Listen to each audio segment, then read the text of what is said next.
L'autre soir, lors d'un dîner amical, mon ami Bernard m'a posé la question. Pourquoi fais-tu ce voyage? Quel est son sens? On en a discuté, mais j'ai été bien incapable de lui répondre sur le fond. Et maintenant je suis là, perché depuis des heures sur cette moto, à penser à la question de Bernard. Pourquoi? Cela tombe bien, ces jours-ci, je vais passer assez d'heures en solitaire pour avoir le temps d'y réfléchir.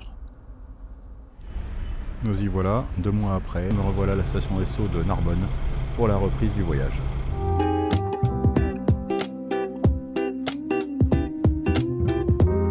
Ah, il est gentil Bernard avec sa question de bac philo. Maintenant, je vais tourner ça en boucle. Mais pour l'instant, il y a un plan à suivre. Après avoir tracé entre Biarritz et Narbonne, je reprends mon itinéraire au plus près des plages méditerranéennes, avec pour objectif de passer la soirée chez mes amis Judith et Nicolas à Arles. Je commence donc par Gruis-en-Plage et ses cabanes sur pilotis, rendues célèbres par le film 37 le matin de Jean-Jacques Benex. J'ai bien fait d'avoir attendu que les estivants replient leurs parasols et désertent routes et hôtels. La côte est calme et ne traîne plus que des retraités bronzés et des résidents locaux libérés de la cohue. Agréable surprise que la Grande Motte, que je ne connaissais que vue du ciel et dont j'avais une image assez négative. J'y trouve une unité architecturale intéressante qui symbolise bien le futur, tel qu'on le voyait dans les années 60-70. À quelques kilomètres, c'est un bond dans le passé, quand j'atteins Aigues-Mortes, dont les remparts veillent sur l'entrée de la petite Camargue depuis 700 ans. Passionné d'histoire, est-ce cela que je suis venu chercher? Sans aucun doute.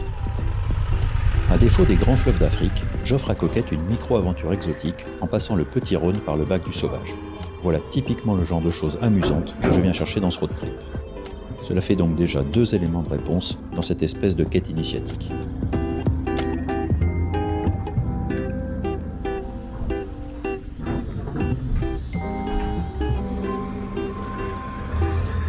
Bonne journée!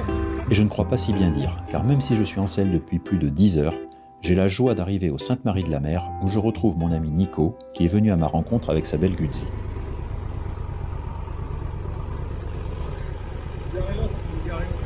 Ouais, ça va? On va boire un coup?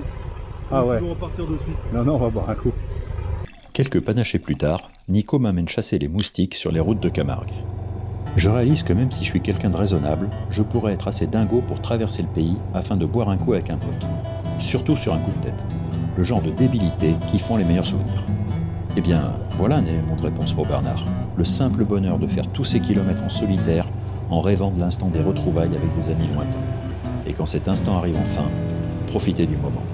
Allez, ce soir une bonne bouteille, un bon resto, des rires et une bonne nuit de sommeil.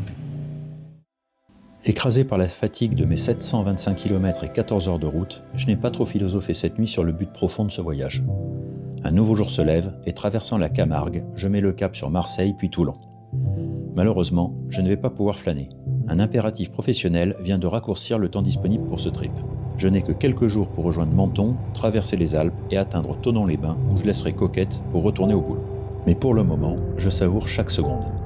La Camargue est quasi déserte et mon esprit vagabonde à chercher oiseaux et taureaux. J'aime ce contact direct à la nature et ces odeurs qu'offre la moto. Ça ne vaut pas la randonnée pédestre bien sûr, mais on est déjà plus au contact des éléments qu'en voiture.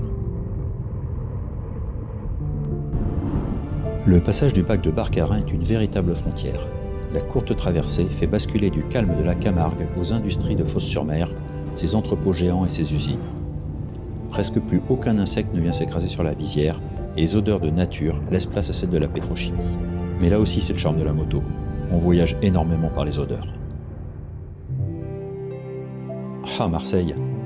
Désolé mes amis marseillais, mais la traversée de votre ville surembouteillée par 35 degrés est un véritable cauchemar.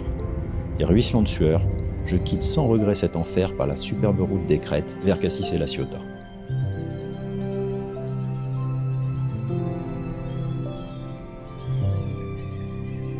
Je filme peu car je dois avancer, et surtout au bout d'un moment, je trouve que tous les petits ports pittoresques se ressemblent. J'ai sûrement trop roulé hier, je suis fatigué comme la frégate Suffren qui pourrit à Saint-Mandrier. Mais c'est une fatigue saine que j'aime aussi dans ces périples. J'atteins hier avec plaisir et au lit. Réveil à l'aube pour ce dernier tronçon le long de la Méditerranée.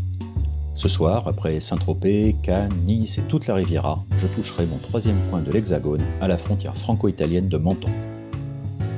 Ça va être une super journée. Ou pas, direz-vous. Après, la pluie, le vent, le froid, ça fait partie du jeu. Ça donne du peps à l'aventure. Il faut juste affronter ça avec humilité et prudence. Et l'escale n'en sera que meilleure. De toute façon, j'aime la pluie et les tempêtes depuis que je suis tout petit. Alors ce matin, je suis gâté. Et je suis même content.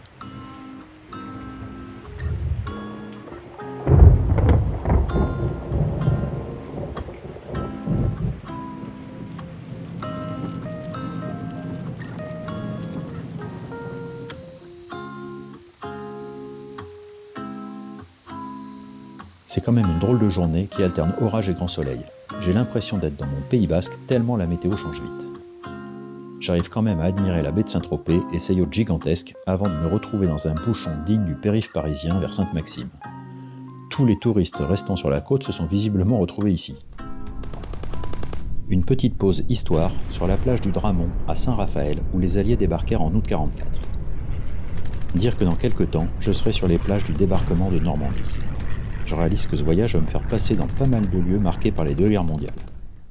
Allez, j'arrête de parler, car ce voyage, c'est aussi des moments de silence.